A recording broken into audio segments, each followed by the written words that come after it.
Hey, how you going? So I thought we'd quickly try and make a few custom fields and just start to build out our what I'll call our custom uploading CSV file. Okay, so what I thought we might be able to do is just go into our test database here and hope I pick the right buttons instead of I'm just getting new to this myself. It's a new Builderall layout. Okay, so I'm just going to add a few fields here and just going to call this email. Right now, then I use capital just for consistency here. That is required, although it's probably actually possibly even going to be pretty populated. Right, so we'll save that one. Help text, email it. Not necessarily always completely relevant, but maybe the next person after you might explain what you're trying to do here. Add that for a little describer. So we'll save that one. Okay, so we've got all different types of fields that we can actually have, right? Date field and what, so you can see straight off the cuff, there's already gone through these different types of fields. So let's just add a notes area as an example now. Okay, so we'll make it contact notes. Yeah, just going to put in here, I'm going to caps lock again. Yeah, don't necessarily need that. Now, when we say visible, I'm going to suggest that that's actually, if it's an automated form, later on we might not actually want that field seen when we're putting it onto a website as an example, but we're probably going to still see it in the back end of the system. But for now, I'm going to actually hide that. Okay. And on other videos, you've got the selection of the order. So we might just make this a number 5 for the moment. Okay. Whoops, capital lock's going still. And we'll just save that one again.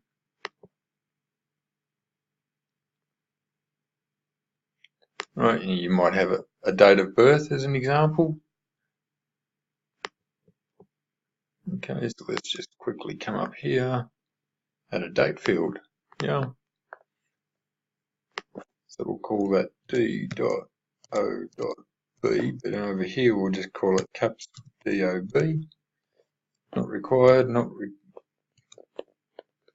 going to call that hidden again, and I'm going to call that number 4, even though I'm not going to get all that. Okay. And I'll just put in first name and last name as well while we're together. In fact, I'll just pause that while I do that one. Okay, so I've got 5 different email fields rather here now. You can see, and I've also ordered them. That's interesting. It's that number 5. I think I made that. In fact, it might actually need to be counting 1, 2. What have I done here? I had 0 for first name, email is number 1, last name's number 2. Maybe we'll make date of birth number 4 then. Be number 4, Anthony.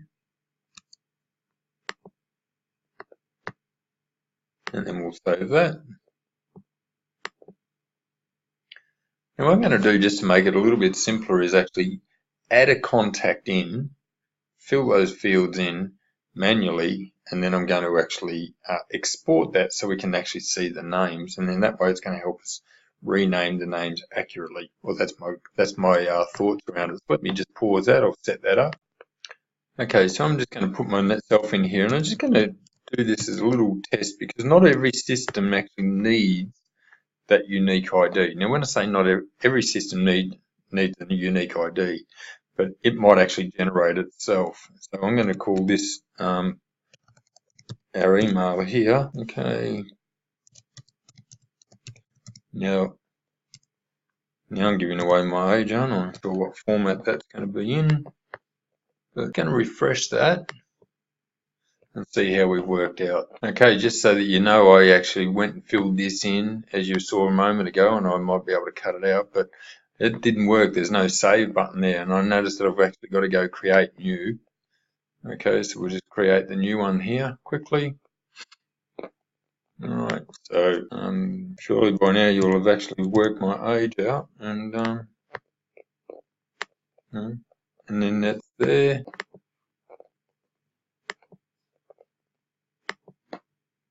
So how's that now looking? Oops. Date of birth is wrong length. Maybe we need a 19 in there. Save that one. So these are the sort of things that you need to just get understanding of the formatting. See that? If it doesn't work on this one, we'll scrap that. Okay. Oh, hang on.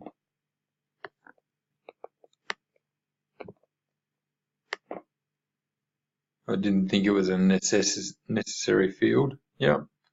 So okay. So that looks all right. Although this video has probably taken me a little bit long. Now I want to be able to go back and actually export this. Okay.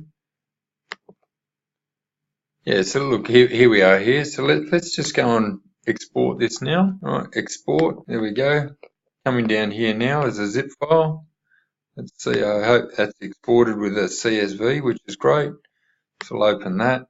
And I'm hoping that this is actually going to give us the field types, or the field names rather. All right, so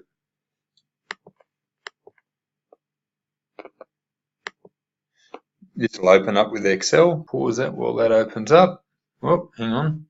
Yeah, see, so now you've actually got all the names, and now you've got a bit of a sample of the name. Yeah.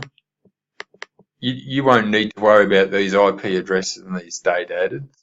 Okay, but you will need the rest of them. You won't need those ones there. You're not going to need. Okay, so you can populate or just change above your field these particular names that you've made up. All right, well, let's see how you go with that one, and I'll be right there to, if you've got any further questions, just drop a question below. All righty, bye for now.